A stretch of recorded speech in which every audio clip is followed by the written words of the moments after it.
Hi, the first site I chose to use for our 5 new technologies is a site called SurveyMonkey. I chose this site because it's easy to use, it's anonymous when you fill out questions, students feel safe in the classroom answering questions. Um, they can go to this site and tell me how they feel about the class. I would use the SurveyMonkey in my upper grades, so like probably for high schoolers maybe, or even in like 6th and 7th grade. And then I actually do use it a lot with my the teams that I coach, my basketball and volleyball teams, because they can go on and tell me what they want to do, like for tournaments and for practices and what times work best, and no one has to know who's saying what. It makes it just a really good way for the girls to answer truthfully. The standards that I matched SurveyMonkey with was ISTE2B, which is to develop technology-enriched learning environments that enable all students to pursue their individual curiosities and become active participants in setting their own educational goals, managing their own learning, and assessing their own progress. I thought this aligned well because students can use the SurveyMonkey to go on and tell me about their own learning and how they feel it's going. And then I also chose the standard 3B, collaborate with students, peers, parents, and community members using digital tools and resources to support student success and innovation. I chose that one because SurveyMonkey is an awesome way for me to collaborate with my classroom parents and my students and even my peers if I need to, because I can just send them a link and all they have to do is fill out the survey.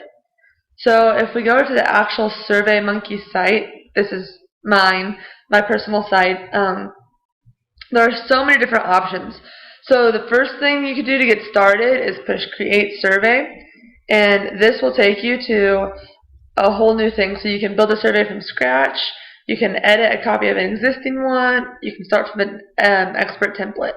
So when I do it, I usually start from an expert template, and then it gives you different templates you can use. So the NPS template, all of these. So I just kind of looked around and played with them. So if we would push use this template, it's 8 questions, 5 pages. And you can just go through and see what different questions are. And you can set them up different. So you can do multiple choice, you can do drop-down questions, you can add or remove comment boxes. It's really pretty cool.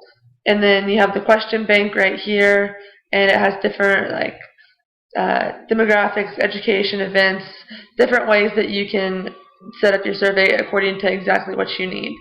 So then if we go to one that I've already made, I can click My Surveys, and the one I've used is for basketball, my basketball team.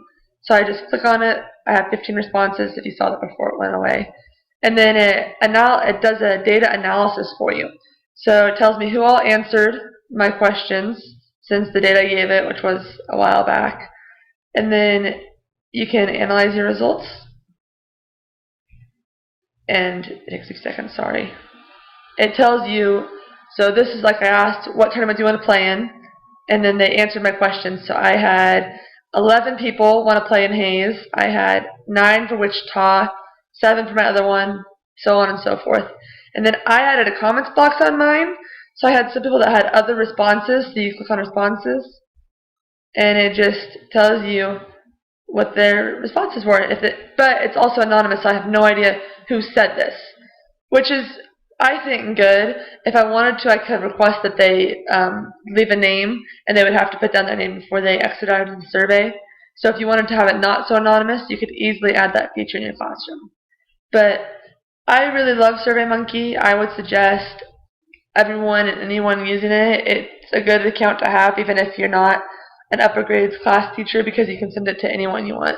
And it just emails out links. Whoever you want to fill it out clicks on the link, and then you get an automatic response. It's pretty cool.